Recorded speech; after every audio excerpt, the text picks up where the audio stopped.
नमस्कार, स्वागत है आपका TWC जीएस वर्ल्ड में। यदि आपने TWC जीएस वर्ल्ड को सब्सक्राइब नहीं किया है तो subscribe TWC GS world.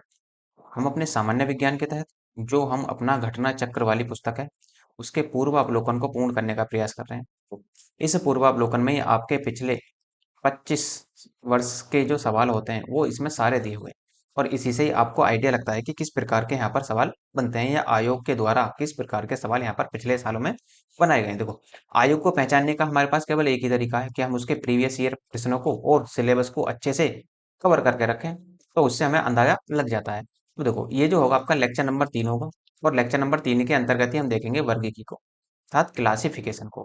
Classification कह लें कि जो क्लासिफिकेशन हुआ, या फिर ये कह लो कि वर्गीकी के अंतर्गत पादपों का जो क्लासिफिकेशन हुआ उसमें कैरोलस लीनियस की क्या भूमिका रही। कैरोलस लीनियस की क्या भूमिका रही, इस सब के बारे में देखेंगे। और कैरोलस लीनियस ने ही पादप जगत को 5 भागों में बांट दिया था। जैसे आप देखेंगे, आपका आएगा मोनेरा जगत, फिर आप देखेंगे प्रोटिस्टा जगत, और उसके साथ आप देखेंगे कवक जगत और पादप जगत, और फिर उसके बाद में आपका जंतु जगत में वो आ जाएगा। तो इस प्रकार का वर्गीकरण हम यहाँ पर देखेंगे। अब ये होगा जीव विज्ञान के तहत वर्गीकी का चैप्टर, और चैप्टर नंबर होगा ये आपका, या लेक्चर नंबर होगा ये 3। और देखो, ये जो आपका वीडियो होगा ये आपका यूपीएससी, यूपीपीएससी, बीओ, आरओ और एआरओ और जितने भी अदर कॉम्पिटिटिव एग्जाम होते हैं सभी के लिए ये यूजफुल होने वाला है। स्टार्ट करते हैं। पहले इसका कॉन्सेप्ट देखेंगे और फिर कॉन्सेप्ट के बाद में हम आगे बढ़ेंगे इसको लेकर। जैसे देखो, जीव विज्ञान की वह शाखा जिसके अंतर्गत जीव जातियों को उनकी समानता और असमानताओं के आधार पर छोटे बड़े समूहों में बांटा जाता है, वर्गीकरण का विज्ञान या वर्गीकी कहलाता है। इसको थोड़ा सा इंग्लिश में भी याद रखना, टेक्सोनोमी कहते हैं इसको। ठीक। अब देखो, इस टैक्सोनॉमी या वर्गीकरण का जो आधार दिया वो किसने दिया, वो दिया था कैरोलस लीनियस साहब ने। ये नाम आपको जरूर ध्यान रखना है। इन्हें जीव जातियों के नामकरण हेतु और क्या दिया इन्होंने, द्विपद नामकरण पद्धति का इन्होंने विकास किया था, और इसी कारण इन्हें, किसको, कैरोलस लीनियस को वर्गीकरण के पिता के रूप में इन्हें जाना जाता है। नेक्स्ट है आपका, वर्गीकरण के संबंध में विभिन्न वैज्ञानिकों ने अपने मत दिए थे। कि वर्तमान में व्हिटेकर, जो इन्होंने 1969 में 5 जगत प्रणाली की मान्यता दी, जिन्होंने समस्त जीवों को 5 जगत में बांट दिया। एक तो आपका मोनेरा जगत, प्रोटिस्टा जगत, कवक जगत, पादप जगत और आपका जंतु जगत। मतलब समस्त जीव जंतुओं को इन्होंने 5 जगतों में यहाँ पर बांट दिया। तो ध्यान रखना है कि व्हिटेकर के अनुसार समस्त जैव जगत को कितने भागों में बांटा गया, तो 5 भागों में बांटा गया। ये स्टेटमेंट में भी आपका सवाल बन सकता है, कथन और कारण में भी आपका सवाल बन सकता है, ये ध्यान रखना थोड़ा सा। फिर देखो, पहले देखते हैं मोनेरा जगत को। मोनेरा जगत क्या कहता है, देखो, मोनेरा जगत में हमने किसको रखा है, मोनेरा जगत में हमने एक कोशिकीय प्राकेरियाटिक कोशिकाओं को रखा है। अब देखो, दो प्रकार की कोशिकाएं होती हैं, एक तो प्राकेरियाटिक और दूसरी होती है यूकेरियाटिक। यूकेरियाटिक कोशिका। अब एक कोशिकीय प्राकेरियाटिक कोशिकाएं क्या होती हैं, देखो, मेनली तो ज्यादातर समान होती हैं, लेकिन कुछ अंतर है, क्योंकि जब भी तो दो नाम दिए गए। देखो, प्राकेरियाटिक का मतलब होता है ये सबसे पहले जो कोशिकाओं का जन्म हुआ वो सबसे पहले प्राकेरियाटिक कोशिकाएं ही आई थी। और इनमें क्या था, इनमें केंद्रक तो था, लेकिन केंद्रक विकसित अवस्था में नहीं था। जबकि यूकेरियोटिक कोशिका में केंद्रक विकसित अवस्था में था। प्राकेरियोटिक कोशिका में हिस्टोन प्रोटीन आपको देखने को नहीं मिलती, मेनली साधारणतः कहें तो नहीं मिलेगी, लेकिन यूकेरियोटिक कोशिका में हिस्टोन प्रोटीन आपको मिलेगी। तो थोड़ा सा अंतर इस प्रकार से आपको देखने को यहाँ पर मिल जाता है। अब देखो, इन प्राकेरियोटिक कोशिकाओं के अंतर्गत क्या क्या आते हैं, आपका माइकोप्लाज्मा आता है, जीवाणु आते हैं, और साइनोबैक्टीरिया इत्यादि जीवों को यहाँ पर हम मोनेरा जगत में रख देते हैं। और माइकोप्लाज्मा स्वतंत्र जीवन यापन करने वाले सूक्ष्मतम जीव है, अर्थात ये स्वयं विकास व प्रजनन करने में समर्थ है, और समर्थ भी है, और इसके साथ साथ वो सबसे छोटे जीव भी कहलाते हैं। जबकि जो साइनोबैक्टीरिया होते हैं, साइनोबैक्टीरिया नील हरित शैवाल होते हैं। अब पृथ्वी पर सबसे पहले यदि किसी की उत्पत्ति हुई तो वो नील हरित शैवाल की ही हुई थी। जीवाणु सरल, अति सूक्ष्म और एक कोश के आदिजीव होते हैं। इन्हें मोनेरा जगत में रखा जाता है। इनकी जो लंबाई होती है जीवाणु की, 2 से 4 माइक्रोन देखने को मिलेगी आपको, और इन्हें कंपाउंड माइक्रोस्कोप के द्वारा ही देखा जा सकता है। मतलब ये कह लो कि इन्हें सीधे सीधे नग्न आंखों से नहीं देखा जा सकता। ये मानव के लिए लाभदायक भी होते हैं जीवाणु। लाभदायक कैसे, आप देखें तो एक तरीके से आप ये कह लो, जैसे दही होती है, भाई दही में भी तो जीवाणु होते हैं, वो कैसे होते हैं जीवाणु, वो लाभदायक जीवाणु होते हैं। वहीं पर आप देखें, जो राइजोबियम पाया जाता है, राइजोबियम दलहनी फसलों की जड़ों में पाया जाता है, वो भी एक तरीके से लाभदायक होता है। कुछ हानिकारक जीवाणु होते हैं, जीवाणु जैसे आप देखें माइक्रो बैक्टीरिया या बैसिलस, ये क्या है, जो टीबी के रोगी होते हैं उनमें पाया जाता है, तो ये हानिकारक भी होंगे आपके लिए। नेक्स्ट है, पोषण के आधार पर जीवाणु परपोषी भी होते हैं और स्वपोषी भी होते हैं। परपोषी का मतलब दूसरे पर आधारित होते हैं, अपने भोजन के लिए जब दूसरे पर आश्रित होंगे तो परपोषी। और स्वपोषी क्या होंगे, जो अपना भोजन स्वयं बनाते होंगे। और स्वपोषी जीवाणु जो होते हैं वो भी दो प्रकार के होते हैं, एक तो प्रकाश संश्लेषी होते हैं, अर्थात प्रकाश की उपस्थिति में स्वयं भोजन बनाते हैं, और कुछ रासायनिक संश्लेषी होते हैं, कुछ रासायनिक विधि द्वारा अपना भोजन बनाते हैं। ये आप ध्यान रखना। और रासायनिक संश्लेषी होते हैं जो आर्के बैक्टीरियम के लक्षण सामान्य जीवाणुओं से भिन्न होते हैं। इसके मीथेनॉन जोन्स समूह अवायवीय होते हैं। ये दलदल वाले स्थानों में एवं पशुओं के रूमेन में पाए जाते हैं। इनका उपयोग मीथेन के उत्पादन में किया जाता है। ये भी ध्यान रखना आप कि मीथेन जोन्स जीवाणु का उपयोग कहाँ किया जाता है, मीथेन के उत्पादन में। ये कहाँ कहाँ पाए जाते हैं, देखो फलीदार पादपों की जड़ों में मौजूद गांठों में पाए जाते हैं, जैसे खून है राइजोबियम। और सहजीविता प्रदर्शित करते हैं। सहजीविता का मतलब होता है एक दूसरे को लाभ पहुंचाते हैं। लाभ पहुंचाते हुए मान लो कोई भोजन बना सकता है, कोई भोजन नहीं बना सकता, लेकिन भोजन के लिए पानी वगैरह तो ला सकता है, वो काम यहाँ पर होता है। तो एक दूसरे को लाभ पहुंचाते हुए अपना जीवन व्यतीत ये करते हैं। फिर आता है आपका प्रोटिस्टा जगत। प्रोटिस्टा जगत में देखो क्या है, देखो प्रोटिस्टा जगत के अंतर्गत भी एक कोश कहलाते हैं, लेकिन यदि आप देखें मोनेरा जगत में हमने किसको देखा, प्राकेरियाटिक कोशिका को देखा। मोनेरा जगत में प्राकेरियाटिक कोशिका थी, अविकसित थी। कुल मिलाकर केंद्रक का अभाव था, या ये कह लो कि केंद्रक पूरी तरीके से विकसित नहीं था। लेकिन यूकेरियाटिक कोशिका में केंद्रक भी विकसित है और हिस्टोन प्रोटीन भी है यहाँ पर। तो यहाँ पर एक कोश के यूकेरियोटिक जीवों को रखा गया। इसमें अधिकांश क्या आते हैं, शैवाल आते हैं इसमें। और जो आपका प्रोटोजोआ संघ है उसके जीवों को शामिल किया जाता है। शैवाल यहाँ पर क्या है, पर्णहरि में युक्त होते हैं, अर्थात कहने का मतलब शैवालों में पर्णहरित होता है और संवहन ऊतक रहित होते हैं। लेकिन इनमें क्या होता है, संवहन ऊतक नहीं होते, ये ध्यान रखना है। और थैलोफाइटस में रखे जाते हैं। तो थैलोफाइटस में कौन कौन रखे जाते हैं वो देख लो। तो वो थैलोफाइटस में हम रखते हैं तीनों को। एक तो आपका शैवाल, भी आपने देखा, शैवाल के साथ साथ हम रखते हैं कवक को, और कवक के साथ रखते हैं हम लाइकेन। तो थैलोफाइटस के अंतर्गत हम तीन को रखेंगे, शैवाल, कवक और लाइकेन को। आगे इनके बारे में डिटेल देखेंगे। इसमें वास्तविक जड़, तना एवं पत्तियों का अभाव होता है। ये देखो जो ये जो है ना, ये आपका कॉन्सेप्ट है आपका पूरी तरीके से, ये आपको जरूर ध्यान रखना है।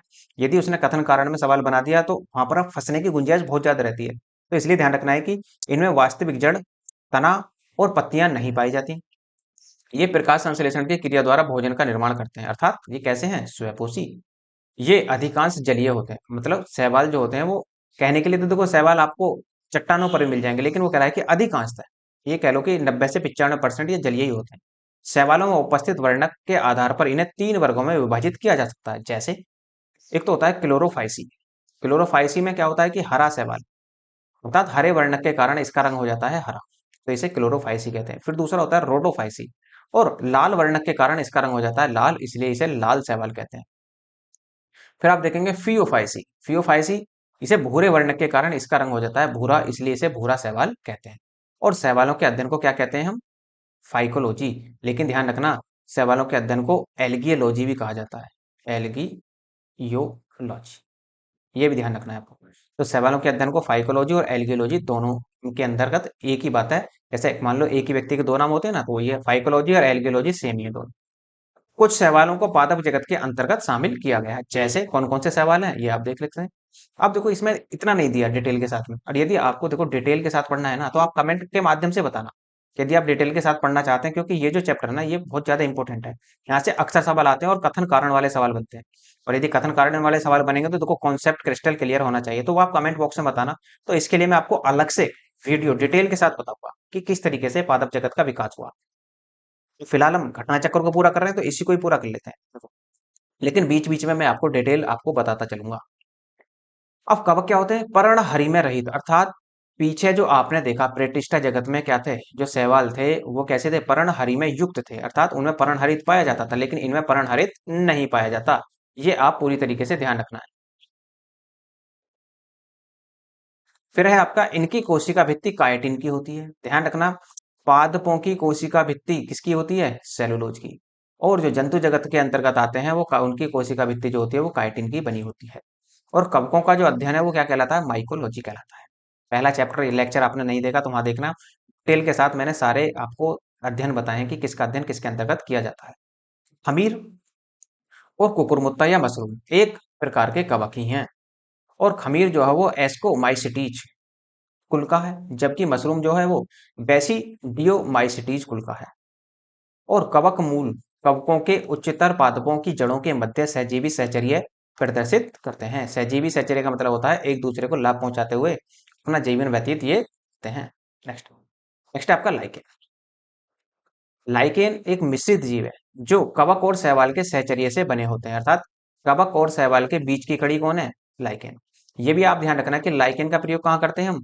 जब हमें किसी क्षेत्र का वायु प्रदूषण मापना होता है, ठीक, यहाँ पर कितना वायु प्रदूषण हो रहा है, तो वहां पर भी हम लाइकेन का प्रयोग करते हैं। वेरी वेरी इंपॉर्टेंट पॉइंट होगा आपका। मान लो आपको किसी क्षेत्र का वहां पर वायु प्रदूषण चेक करना है, तो वहां पर आप लाइकेन को टांग देना, लाइकेन को रख देना, काफी सारे लाइकेन एक साथ रख देना। तो उस वायु के अभाव में यदि प्रदूषण ज्यादा होगा तो लाइकेन वहां पर मरना शुरू हो जाता है। तो इसी से अंदाजा लग जाता है कि वहां पर कितना वायु प्रदूषण हो रहा है। और प्रदूषण वगैरह को मापने के लिए आप देखें, दिल्ली जैसी मेट्रोपॉलिटन सिटी में एक ऐप आता है सफर, और वर्तमान में आप देखें तो 300 से ऊपर का टारगेट चल रहा है वायु प्रदूषण प्रदूषण को लेकर दिल्ली में, और जो क्या है बहुत ही ज्यादा खतरनाक है। नेक्स्ट आगे बढ़ते हैं हम। पादप जगत। तो पादप जगत क्या कहता है? इसके अंतर्गत सभी बहुकोशिकीय। अभी तक हमने क्या देखा? एक कोश के जीव, चाहे एक कोश के प्रोकैरियोटिक हो चाहे एक कोश की है आपकी यूकेरियोटिक हो, लेकिन वो सब कैसी थी? एक कोश की थी। लेकिन यहाँ पर बहुकोशिकीय, प्रकाश संश्लेषी, उत्पादक एवं स्वपोषी जीवों को शामिल किया जाता है। अब उत्पादक कौन होते हैं? देखो, उत्पादक होते हैं जो उत्पादन करते हैं, अर्थात स्वजीवी होते हैं, जो अपना भोजन क्या करते हैं? स्वयं बनाते हैं। हरे पौधे प्रकाश संश्लेषण के द्वारा भोजन का निर्माण करते हैं, और इन्हें क्या कहते हैं हम? उत्पादक कहते हैं। इसका मतलब उत्पादक, हरे पौधे कौन है? उत्पादक। और घटपर्णी या नेपेंथीस का पौधा जो होता है, एक घटपर्णी होता है, ऐसे मान लो एक घोंसले टाइप का, एक ये वो बनाता है बीज, और इसके ऊपर एक ढक्कन होता है। लेकिन जब ये क्या होता है कि जब कोई कीट आता है ना, तो ये ढक्कन आराम से खुल जाता है और कीट इसके अंदर प्रवेश कर जाता है। और जब इसके अंदर प्रवेश कर जाता है तो ये ढक्कन आराम से ऊपर से फिर से बंद हो जाता है। तो इसी प्रकार का घटपर्णी पौधा होता है। तो प्रकाश संश्लेषण की क्रिया द्वारा अपना भोजन बनाने में सक्षम होता है। ये कीट भक्षी होते हैं। कीट क्यों भक्षी होते हैं? क्योंकि ऐसी मृदा में उगते हैं जहां नाइट्रोजन की कमी होती है, और ये नाइट्रोजन की पूर्ति के लिए कीटों का भक्षण करते हैं फिर ये, और अपनी पत्तियों को कुछ इस प्रकार से ढाल लेते हैं। नाइट्रोजन की कमी को पूरा करने के लिए कीटों को अपना आहार बनाते हैं। अब उपभोक्ता कौन होते हैं? कंज्यूमर। उपभोक्ता होते हैं परोपजीवी, जो दूसरों पर आश्रित होते हैं, अर्थात दूसरे जीवों से अपना भोज्य पदार्थ ग्रहण करते हैं। तृणभक्षी या शाकाहारी जंतु प्राथमिक उपभोक्ता होते हैं। कहने का मतलब शाकाहारी कौन होते हैं? वो प्राथमिक उपभोक्ता होते हैं। और प्राथमिक उपभोक्ता को भोज्य पदार्थ के रूप में ग्रहण करने वाले जंतु कौन होते हैं? वो गौण उपभोक्ता कहलाते हैं, अर्थात सेकेंडरी कंज्यूमर कहलाते हैं, या सेकेंडरी उपभोक्ता या द्वितीयक उपभोक्ता कहलाते हैं। विबंधक या अपघटक क्या होते हैं? डिकम्पोजर। डिकम्पोजर होते हैं जब जैसे कोई जंतु मर जाए तो उसको खत्म या समाप्त करने के लिए क्या होते हैं? वो डिकम्पोजर का यूज करते हैं। जैसे मृतोपजीवी होते हैं जो अपना भोज्य पदार्थ मृत जीवों से ग्रहण करते हैं। और मरुस्थलीय या मरुद्भिद पौधे के अंतर्गत कैक्टस आता है, ये ध्यान रखना, मदार आता है, ब्रायोफिल्म आती है, घिकवार आता है, और इत्यादि यहाँ पर पौधे आते हैं जो कि शुष्क वातावरण के प्रति अनुकूलित होते हैं। मरुद्भिद पौधे की जड़ें प्राय लंबी होती हैं, जबकि तने छोटे, रूपांतरित एवं कभी कभी भूमिगत भी होते हैं। इनकी बाह्य त्वचा मोटी उपचर्म की परत से ढकी रहती है तथा पत्तियां कांटों में परिवर्तित हो जाती हैं। क्यों? क्योंकि देखो, जो मरुस्थलीय पौधे होते हैं वहां पर पानी तो मिलता नहीं, और जो पौधे की जो जड़ें होती हैं, किसी भी पौधे की जो जड़ मिलेंगी आपको देखने को, वो काफी लंबी तक, वो जल की खोज में काफी लंबाई तक निकल जाती हैं। तो इनकी जो जड़ें होती हैं वो काफी लंबी होती हैं, और ये ताकि वाष्पोत्सर्जन कम होने के लिए अपनी पत्तियों को ये किसमें? कांटों में तब्दील कर लेते हैं। जब कांटों में तब्दील कर लेंगे तो वाष्पोत्सर्जन क्या होता है? वहां पर कम होना शुरू हो जाता है। और इनके कुछ भाग जल संचय हेतु अधिक मासल होते हैं। फ्रियोटोफाइटस मरुस्थल में पाए जाने वाले पौधे ही, जिनकी जड़ें प्राय क्या होती हैं? 25 से 30 मीटर तक लंबी होकर भूमिगत जल सतह तक पहुंच जाती हैं।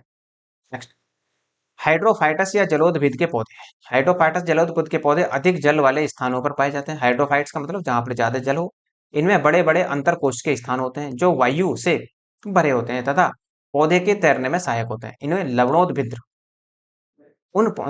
लवणोद्भिद कहते हैं, या उन पौधों को कहते हैं जो उच्च लवण युक्त जल में उत्पन्न होते हैं। अर्थात कहने का मतलब यह, लवणोद्भिद पौधे उन पौधों को कहा जाएगा जो लवण युक्त जल में उत्पन्न होते हैं। और अधिपादप वे पौधे हैं जो दूसरे जीवित पौधों पर यांत्रिक अवलंब लगे के लिए लगे रहते हैं, न कि पोषण हेतु, जैसे आर्किड। नेक्स्ट आपका जीवन चक्र की दृष्टि से पौधे का सबसे महत्वपूर्ण भाग पुष्प ही होता है, ये ध्यान रखना, और यह पौधे के प्रजनन में सहायक होता है। अदरक फ्रैकंद का, और आलू जो है वो स्तंभ कंद का, और लहसुन जो है वो सल्क कंद का, तथा सूरन या जिमीकंद घन कंद के उदाहरण है, ये ध्यान रखना। जैसे आप कहते हैं ना कि आलू का खाने योग्य भाग कौन सा है, तो वो कंद ही होता है, आलू का खाने योग्य भाग कंद। ऐसे अदरक का प्रकंद, आलू का कंद भी बोल देते हैं, और इसको प्रकंद भी बोल देते हैं, स्तंभ कंद भी बोल देते हैं, इससे आप कंफ्यूज मत होना बिल्कुल भी। और लहसुन का सल्क कंद, शकरकंद कानुवोलुलेसी कुल का पौधा है। इसका खाने योग्य भाग जो होता है वो रूपांतरित जड़ होती है। गन्ना, आलू एवं अदरक तने के रूपांतरण है, अर्थात कहने का मतलब यह है कि आलू का या गन्ने का या अदरक का जो खाने योग्य भाग होता है वो तना ही होता है। इनका संग्रह होता है, अर्थात तने में ही इनका संग्रहण होता है। सलजम, गाजर, शकरकंद जड़ों के रूपांतरण है, अर्थात इनका संग्रह अंग जड़ है। मटर जो है वो लेग्यूमिनेसी कुल का द्विबीजी पत्रीय शाकीय तथा एक वर्षीय पौधा है। इसमें सहारे के लिए प्रतान पाए जाते हैं, जिन्हें टेंड्रिल बोलते हैं, टेंड्रिल।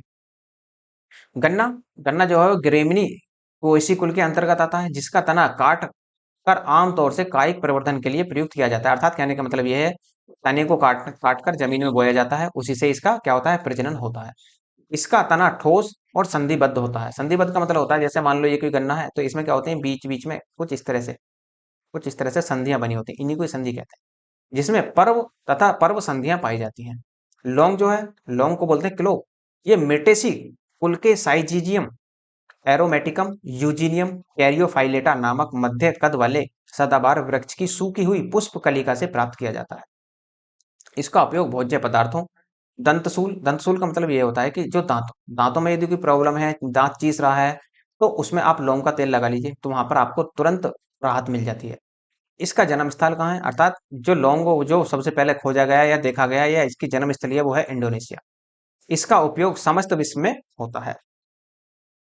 केसर केसर एक मसाला है, जिसे इरिडेसी कुल के क्रोकस सेटाइवस नामक पौधे के पुष्प की वर्तिका तथा वर्तिकाग्र से प्राप्त किया जाता है। इसका उपयोग औषधि भोज्य पदार्थों को स्वादिष्ट सुनहरा बनाने के लिए किया जाता है। केसर में देखो ये ध्यान रखना है कि कौन सा रसायन पाया जाता है, केसर में सेफ्रानोल और क्रोक्रोसिन नामक रसायन पाया जाता है। भिंडी के पौधे का वानस्पतिक नाम जो है वह एम्बलेमोस्कस एस्कुलेटस है। इसका फल कैप्सूल प्रकार का होता है, जिसका संपूर्ण भाग खाया जाता है। अब नेक्स्ट है हल्दी। हल्दी के पौधे का खाने योग्य भाग जो होता है वो प्रकंद होता है, जो कि एक भूमिगत रूपांतरित तने का प्रकार है। इसका वानस्पतिक नाम कुरकुमा लौंगा है। यह जिंजीबेरेसी कुल का सदस्य है। इसका उपयोग औषधि, मसाले, रंगकारक इत्यादि में किया जाता है। फिर आप देखेंगे सहतूत है, अनानास है, कटहल का फल जो है वो सोरोसिस कहलाता है, और काजू सिंगाड़ा का फल जो है वो नट कहलाता है, इसे कहते हैं नट क्रैकर, वही है। और सिंगाड़े का बीज, जबकि लीची का मासल बीजचोल, अर्थात कहने के लिए सिंगाड़े का बीज खाया जाता है और लीची का मासल बीजचोल खाया जाता है। सेब व नाशपाती फल पोम, और जबकि खीरा, खरबूजा, लौकी के फल जो होते हैं वो पीपो होते हैं। ये भी ध्यान रखना, सेब और नाशपाती कैसे हैं, सेब और नाशपाती असत्य फल की श्रेणी में आते हैं, और जबकि आम जो है वो सत्य फल की श्रेणी में आते हैं। ये आगे मैं आपको चलकर बताऊंगा कि सत्य फल कौन से होते हैं और असत्य फल क्या होते हैं। फल के निर्माण में अंडाशय के अलावा कुछ अन्य भाग शामिल हों तो ऐसे फल असत्य फल होते हैं। कहने का मतलब अंडाशय के अलावा कुछ और अन्य भाग भी शामिल हो जाएं तो असत्य फल आते हैं। असत्य फल में मैंने आपको बताया सेब, नाशपाती, काजू इत्यादि आएंगे इसमें। और जो आपके जो सत्य फल होते हैं, सत्य फल में केवल और केवल अंडाशय ही भाग लेता है, और जहां अंडाशय भाग ले रहा है वो सत्य फल की श्रेणी में आता है, जैसे आपका आम। घृत कुमारी या एलोवेरा एक औषधीय पौधा है। गन्ना तथा कपास नकदी फसलें हैं। महुआ एक उष्णकटिबंधीय वृक्ष है जो भारत के मैदानी क्षेत्रों में पाया जाता है। इसके फल से तेल तथा इसके फूल से शराब बनाई जाती है। नेक्स्ट है आपका कुनेन। कुनेन मलेरिया के उपचार के लिए एक प्रमुख औषधि है, जिसे सिनकोना नामक आवर्ती बीजी की छाल से प्राप्त किया जाता है। मलेरिया निदान हेतु आर्टीथर नामक औषधि बीजीय पादप से तैयार की जाती है। एट्रेविन, क्लोरोक्विन इत्यादि औषधियां भी मलेरिया के निदान के लिए प्रयुक्त की जाती हैं। एक होता है आपका सन, फिर होता है पटसन, जूट, ये जो होते हैं आपके, ये तनों की रेटिंग से रेशा प्राप्त किया जाता है, जबकि कपास को फलों में स्थित बीज के बीजावरण से लगी रेशों से प्राप्त करते हैं। ये दो प्रकार के होते हैं, एक तो बड़ी लिंट रेशा और एक होता है छोटा फज रेशा। और लिंट रेशे जो होते हैं आपके, वह व्यापारिक तौर पर अधिक महत्वपूर्ण होते हैं। कपास का प्रमुख रासायनिक घटक सेल्यूलोज है, जिसकी मात्रा 91 से 94% तक होती है। इसमें जल लगभग 6 से 8% तथा सूक्ष्म मात्रा में वसा, प्रोटीन, प्रोटोप्लाज्मा, खनिज लवण आदि पाए जाते हैं। पपीता का वानस्पतिक नाम कैरिका पपाया है, और इसमें उपस्थित पेपेन एंजाइम, अर्थात पपीता में कौन सा एंजाइम पाया जाता है, तो पेपेन एंजाइम प्रोटीन के पाचन में सहायक होता है। इसका पीला रंग इसमें उपस्थित कैरिकोजेंथिल नामक वर्णक के कारण होता है, और सेब के फल में लाली जो आती है उसका कारण होता है एंथियोसाइनिन वर्णक। लाल नारंगी रंग के वर्णक जैसे कैरोटीन गाजर में पाया जाता है, टमाटर में लाइकोपिन वर्णक पाया जाता है, पीले रंग के वर्णक जैसे जेंथोफिल हल्दी में, और चुकंदर में विटरनिन वर्णक पाए जाते हैं। अब नेक्स्ट आपका अफीम का पौधा। अफीम के पौधे का वानस्पतिक नाम जो है पेपावर सेमनीफेरम है। इसे सामान्यतः ओपियम पॉपी भी कहते हैं। इससे नोस्कापिन, पेपावरिन, कोडीन, हेरोइन, अफीम, मॉर्फिन आदि औषधियां प्राप्त की जाती हैं। मॉर्फिन पौधे के अपरिपक्व फलों से प्राप्त की जाती है, और लहसुन तथा प्याज की अभिलाक्षणिक गंध के कारण उसमें उपस्थित सल्फर यौगिक है। प्याज के छिलके उतारने पर आंसू आने के कारण प्याज से निष्कासित सल्फेनिक अम्ल, मिर्च का तीक्ष्ण या तीखा स्वाद उसमें उपस्थित कैप्सेसाइनिन या कैप्साइसिन नामक पदार्थ होता है, और इसका जो रासायनिक सूत्र होता है C18H27NO3 होता है। नेक्स्ट है, वनस्पति विज्ञान में किसी प्रोह को कली या कलिका कहते हैं। यह किसी पत्ती के कक्ष पर तने के अंतिम छोर पर उत्पन्न होती है, और एक फॉर्क होता है, ओक होता है नामक वृक्ष की छाल से प्राप्त किया जाता है। इसका वनस्पतिक नाम क्या है, क्विकर्स सुबर है। इस पौधे का उत्पत्ति स्थल जो है वो भूमध्य सागरीय है, तथा भूमध्य सागर के आसपास के क्षेत्र में, जब मेडिटेरियन सी है जिसमें आपका यूरोप, और ऊपर देखें तो यदि आप इसे भूमध्य सागर मानते हैं तो ऊपर तो यूरोप मिलेगा आपको, और नीचे मिलेगा भूमध्य सागर के नीचे पूरा का पूरा एशिया और अफ्रीका महाद्वीप। यहाँ पर अफ्रीका महाद्वीप का विस्तार। अब आते हैं आप जंतु जगत में। तो जंतु जगत को देख लेते हैं। जंतु जगत में क्या, देखो जंतु जगत के अंतर्गत समस्त कशेरुकी और अकशेरुकी जीवों को शामिल किया गया है। जीव वैज्ञानिकों के अनुसार जीव जगत में सबसे अधिक संख्या में कीटें पाई जाती हैं। ये पूछ ले कि विश्व में सबसे जनसंख्या में कौन है, तो कीटें मिलेंगी। और कीट जो है वो किस संघ के अंतर्गत आते हैं, तो आर्थ्रोपोडा संघ के अंतर्गत आती है। और कुल ज्ञात जातियों की संख्या जो है वो अब तक 15 लाख से अधिक है, और सर्वाधिक जातियां कीटों की ही पाई जाती हैं। पादप जातियों की संख्या लगभग 4 लाख है। प्राय सभी एक कोशिकीय जीवों में अलैंगिक विधि द्वारा प्रजनन होता है, और अमीबा एक कोशिकीय प्रोटोजोआ जंतु है जो कि प्राय द्विखंडन विधि द्वारा जनन करता है। तो देखो, व्हिटेकर ने जो 5 जगत में इनको बांटा था वो मैंने आपको पीछे ही बता दिया कि मोनेरा जगत ये है, आपका प्रोटिस्टा जगत ये है, कवक जगत ये है, पादप जगत ये है, और जंतु जगत ये है। यदि आप देखें तो मोनेरा जगत में मैंने आपको क्या बताया, एक कोशिकीय प्राकृतिक जीव होते हैं, माइक्रोप्लाज्माता और जीवाणु होते हैं। उसी तरह से कवक जगत में क्या आता है, यूकेरियोटिक एक कोशिकीय जीव आते हैं, बहुकोशिकीय भी होते हैं, यीस्ट आता है, मशरूम आता है। पादप में स्वपोषी आते हैं, उत्पादक आते हैं। इसमें ब्रायोफाइटा आता है, टेरिडोफाइटा आता है, और अनावर्ती बीज आते हैं, और आवर्ती बीज इसमें भी आते हैं। और जो आपका है ब्रायोफाइटा, टेरिडोफाइटा, ये आप पहले भी पीछे चुके हैं। और जंतु जो है, जंतु में सभी उपभोक्ता जीव आते हैं, जैसे कशेरुकों में मत्स्य आते हैं, उभयचर सरीसृप आते हैं, पक्षी आते हैं, स्तनधारी आते हैं। और अकशेरुकों में कौन आते हैं, जैसे आप प्लेसेंटा देखेंगे, प्लेटीहेलियम देखेंगे, निमेटोइडा देखेंगे, एलिनिडा, मोलास्क, आर्थ्रोपोडा, इस तरह के यहाँ पर जीव आपको देखने को मिलेंगे। नेक्स्ट है केकड़ा। यह है मेलेकोस्ट्रा का वर्ग, जबकि बरूथी, बिच्छू तथा मकड़ी एरेकिनिडा वर्ग से संबंधित होते हैं। और किस संघ में आते हैं भाई, जब कीट हैं तो किस मांगे, आर्थ्रोपोडा संघ के अकशेरुकी जंतु होते हैं। टिक माइट वास्तव में मकड़ी वंशीय होते हैं, जो कि एरीने गण के अंतर्गत आते हैं। इनके उपांग संधियुक्त तथा शरीर द्विपार्श्वीय एवं त्रिस्तरीय होते हैं। कीट वर्ग के अंतर्गत आने वाले जंतुओं में 6 अर्थात 3 जोड़ी पैर पाए जाते हैं। जुगनू, खगोत, जुगनू कह लो या खगोत कह लो, कीटों का एक परिवार है। इनमें चमक जो आती है, आपने देखा होगा, जब जुगनू रात में चमकते हैं वो किसके कारण चमकते हैं, वो चमकते हैं ल्यूसीफेरज एंजाइम के कारण चमक आती है। और मादा मच्छर के मुख उपांग पक्षियों एवं स्तनियों की त्वचा में चुभकर रक्त चूसने के लिए योजित होते हैं, जबकि नर मच्छर के मुख उपांग फल फूल का रस चूसने के लिए। और ये ध्यान रखना, देखो जब भी खून चूसा जाएगा, वो चूसा जाएगा मादा मच्छर के द्वारा, क्योंकि ये अपने अंडे देने के लिए इसको किसकी जरूरत होती है, ये कह लो कि रक्त की आवश्यकता होती है। लेकिन जो नर मच्छर होता है वो कहने के लिए तो कह सकते हैं, लेकिन वो ज्यादातर अपना जो भोजन है वो फल फूल उपांग वगैरह या नाली वगैरह में से प्राप्त कर लेता है। कीटों में ट्रैकी द्वारा श्वसन होता है। श्वसन हेतु वातक तंत्र तथा उत्सर्जन हेतु मेलपिक नलिकाओं द्वारा होता है। रेशम के कीट से रेशम की प्राप्ति होती है। रेशम का कीट जो होता है वो शहतूत के पत्तों पर पनपता है। यह लाख केरिया लेक्का एवं लेसिफर लेक्का नामक कीट के द्वारा प्राप्त होता है।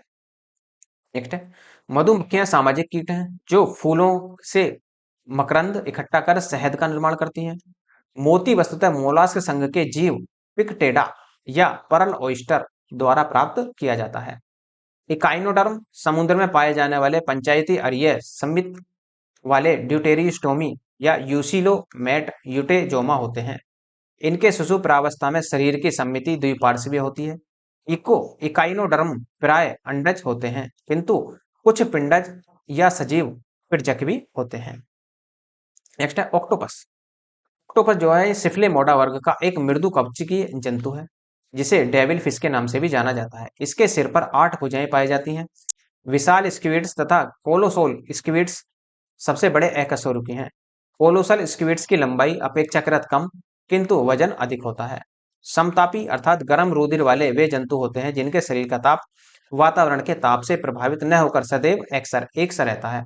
इसके अंतर्गत पक्षी और स्तनधारी दोनों आते हैं। और असमतापी कौन होते हैं, अर्थात ठंडे रुधिर वाले वे जंतु होते हैं जिनके शरीर का ताप वातावरण के ताप के अनुसार घटता बढ़ता रहता है। इसके अंतर्गत मत्स्य वर्ग आता है, उभयचर आते हैं और सरीसृप आते हैं। और रात्रिचर जंतु कौन होते हैं, जो रात में चलते हैं और दिन में आराम करते हैं। तो दिन में आराम करते हैं किंतु रात्र में सक्रिय होते हैं। इन जंतुओं में प्राय श्रवण घ्राणेन्द्रियां अत्यधिक विकसित होती हैं। दृष्टि क्षमता विशेष अनुकूलित होती है। इसमें मच्छर, चमगादड़, उल्लू, कीवी इत्यादि प्राय जंतु कैसे हैं, ये रात्रिचर जंतु होते हैं। कुछ जंतुओं के नाम मछलियों के नाम से मिलते जुलते हैं। वेरी वेरी इंपॉर्टेंट पॉइंट है, आपका ध्यान रखना, यहाँ से बहुत ज्यादा सवाल बनते हैं। कुछ जंतुओं के नाम मछलियों के नाम से मिलते जुलते हैं, परंतु ये वास्तविक मछलियां नहीं है। जैसे जेलीफिश, इसे निडोरिया भी कहते हैं। सितारा मछली, स्टारफिश को इकोनोडर्म भी कहते हैं। और रजतमीन या सिल्वर फिश भी कहते हैं, ये कीट वर्ग में आती है। कटल फिश इसे मोलास्क संघ में आती है। और हैग फिश जो है वो साइक्लोस्टोमेटा में आती है। डेविस फिश मोलास्क संघ की है। और क्रेफिश जो है वो आर्थ्रोपोडा में आती है। लेकिन कुछ वास्तविक मछलियां होती हैं, जैसे ध्यान रखना है इनको, वास्तविक मछलियां flying fish, cat fish, pipe fish, paddle fish, gold fish, गिलो फिश और कैट फिश इसके अंतर्गत आती हैं। डॉग फिश स्क्लो स्क्लूयोडोन को कहते हैं, जो कि एक उपास्थि मीन है। समुद्री घोड़ा या अश्व मीन हिप्पोकैम्पस को कहते हैं, जो कि एक वास्तविक अस्थिल मीन है। मछलियां में श्वसन के लिए गलफड़े पाए जाते हैं, जो पूर्णतः जल में घुलनशील ऑक्सीजन को ही ग्रहण करने के लिए अनुकूलित होते हैं। सर्दियों के मौसम में झीलों तथा नदियों के केवल ऊपरी परत ही जमती है, जबकि नीचे की परत का जो जल होता है वो अपने तरल रूप में ही विद्यमान रहता है। इसलिए मछलियां तथा अन्य जलीय प्राणी जमी हुई झील एवं नदियों में जीवित रह सकते हैं। एम्फीबिया क्या है, एम्फीबिया होता है उभयचर वर्ग के अंतर्गत आते हैं, अर्थात ये जंतु इसके अंतर्गत ऐसे जंतु आते हैं जिनका शरीर जलीय भी होता है और स्थलीय। अर्थात कहने के मतलब उभयचर वर्ग में उनको रखा जाता है जो जल में भी रह सकते हैं और थल में भी, जैसे मेंढक, जैसे कछुआ। सरीसृप वर्ग के अंतर्गत आपका कछुआ आता है, मगरमच्छ आता है, सर्प आते हैं इत्यादि जंतुओं को शामिल किया जाता है। अधिकांश सर्प जो होते हैं वो विष विहीन होते हैं, मतलब बहुत कम सांपों में जहर पाया जाता है। जबकि कुछ प्रजातियां जैसे करेत, कोबरा, वाइपर, ये जो हैं ये आपके विषैले सांप होते हैं। और विषैले सर्पों में सबसे ऊपरी जबड़े की मैक्सिमल हड्डियों से 1 से 3 जोड़ी बड़े व पीछे की ओर मुड़े विषदंत तालू से मुखग्रासन गुहिका में उभरे होते हैं। यह मैक्सिलरी दंत ऊपरी जबड़े में ही स्थित विष ग्रंथियों से संबद्ध होते हैं। विष ग्रंथियां कशेरुकी प्राणियों की लार ग्रंथियों के समांगी होती हैं। चमगादड़ आकाश में उड़ने वाला एक रात्रिचर स्तनधारी प्राणी है, जो पक्षी वर्ग में नहीं आता। और जो कंगारू चूहा होता है, ये बिना पानी पिए सबसे लंबी अवधि तक जीवित रह सकता है। उसमें यह अनुकूलता उसके उत्सर्जन तंत्र की विशेष संरचना एवं कार्य प्रणाली के कारण होती है। नेक्स्ट एक होती है आपकी ब्लू व्हेल। ब्लू व्हेल क्या है, पृथ्वी पर पाया जाने वाला सबसे बड़ा स्तनपायी जलीय जीव है। इसकी लंबाई लगभग 33 मीटर होती है तथा वजन 180 मीट्रिक टन से भी अधिक होता है।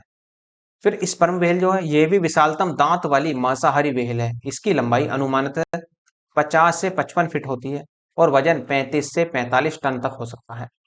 फिर आप देखेंगे समुद्री शेर को। समुद्री शेर है, सील है, फोका है, वालरस है तथा डॉल्फिन है, ही जलीय स्तनधारी हैं, जिसमें डॉल्फिन सिटेशिया गण, जबकि अन्य तीन जो है वो कार्निवोरा गण के अंतर्गत आते हैं। डॉल्फिन अत्यंत ही बुद्धिमान जंतु है। गंगा नदी में पाई जाने वाली डॉल्फिन को राष्ट्रीय जलीय जीव घोषित किया गया है। और जो समुद्री गाय है जिसे सी काऊ कहा जाता है, एक विशाल शाकाहारी जलीय स्तनधारी जीव है। नेक्स्ट है आपका एक्टिना और प्लेटिपस, एकमात्र अंडे देने वाले स्तनपायी जीव हैं। नील गाय भारत में पाए जाने वाली विशालतम मृग प्रजाति है। और कपी मतलब बंदर कह लो, प्राणी जगत में होमोनियडाई महापरिवार के सदस्य जातियों को कहा जाता है। इनकी दो मुख्य उपशाखाएं, जैसे हीन कपी, ये छोटे आकार के कपी होते हैं जैसे गिबन, और महाकपी ये बड़े आकार के मानव नुमा कपी होते हैं जैसे चिंपैंजी, गोरिल्ला, ओरेंगुटान और मनुष्य। लंगूर कपी वर्ग में नहीं है बल्कि वानर वर्ग में शामिल होता है। ये आप मेन पॉइंट इसका यही होगा कि लंगूर जो है वो कपी वर्ग में नहीं आता, ये ध्यान रखना। नेक्स्ट आपका वर्तमान मानव बुद्धि में सर्वोच्च जंतु है।